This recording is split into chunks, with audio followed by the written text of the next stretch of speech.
हम कर्नाटक के प्रथम युद्ध जो 1746 और 1748 के मध्य अंग्रेज़ों और फ्रांसीसियों के मध्य लड़ा गया उसके बारे में देखेंगे। कर्नाटक मुगल साम्राज्य के दक्षिणी सूबे के अंतर्गत था।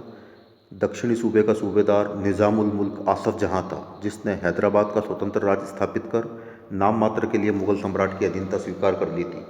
इस प्रकार कर्नाटक का प्रदेश सिद्धांततः हैदराबाद के शासक निज़ाम के अधीन ही था, किंतु व्यवहार में वह एक स्वतंत्र राज्य था। कर्नाटक प्रदेश में तिरुचिनापल्ली का एक छोटा हिंदू राज्य था।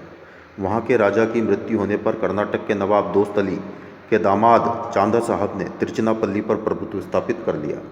दोस्त अली फ्रांसीसियों की सहायता से कर्नाटक का नवाब बना था, अतः फ्रांसीसियों से उसकी मित्रता थी।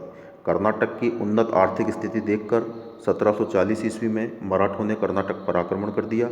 इस युद्ध में दोस्त अली मारा गया तथा उसका पुत्र सफदर अली कर्नाटक का नवाब बना, जिसने मराठों को धन देकर संधि कर ली। 1741 ईस्वी में मराठों ने तिरुचिनापल्ली पर आक्रमण किया तथा चांदा साहब को बंदी बनाकर सतारा ले आए।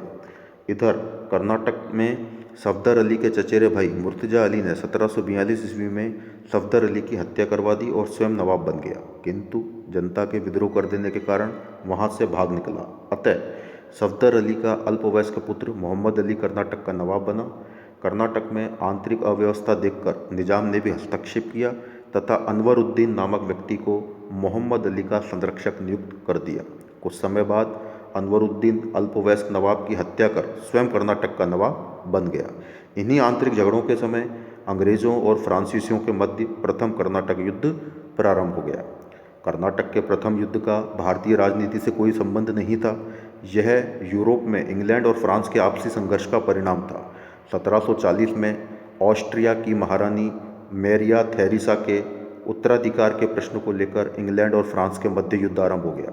इस युद्ध का प्रभाव भारत पर भी पड़ा। यद्यपि भारत में दोनों कंपनियों ने युद्ध रोकने का प्रयास किया, किंतु यह संभव नहीं हो सका, क्योंकि इंग्लैंड और फ्रांस संपूर्ण विश्व में एक दूसरे से युद्ध में उलझ गए थे। वॉल्टेयर ने लिखा था कि हमारे देश में पहली तोप से निकली हुई आग ने संपूर्ण अमेरिका और एशिया की तोपों को आग लगा दी। जिस समय यूरोप में इंग्लैंड और फ्रांस के बीच युद्ध आरंभ हुआ, तब भारत में भी अंग्रेजों व फ्रांसीसियों के मध्य युद्ध की आशंका उत्पन्न हो गई थी, किंतु फ्रांसीसी और अंग्रेज मित्रता के पक्ष में थे तथा शांति बनाए रखना चाहते थे। किंतु इंग्लैंड की सरकार ने तुरंत ही कमांडर बार्नेट के नेतृत्व में एक जहाजी बेड़ा फ्रांसीसी व्यापार पर आक्रमण करने भेज दिया।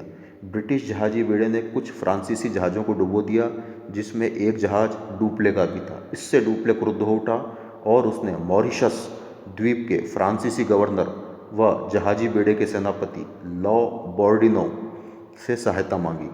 अब अंग्रेज और फ्रांसीसी कंपनियां एक दूसरे के विरुद्ध युद्ध में कूद पड़ी। इस समय तक ब्रिटिश जहाजी बेड़ा पौंडीचेरी के निकट पहुंच चुका था, किंतु इसी समय कमांडर बार्नेट की मृत्यु हो गई, अतः उसके स्थान पर कर्नल पैटन की नियुक्ति की गई। 1746 ईस्वी में लॉ बॉर्डिनो ने पैटन को हुगली की ओर जाने के लिए बाध्य कर दिया। तत्पश्चात डुप्ले के कहने पर लॉ बॉर्डिनो ने मद्रास पर आक्रमण कर दिया।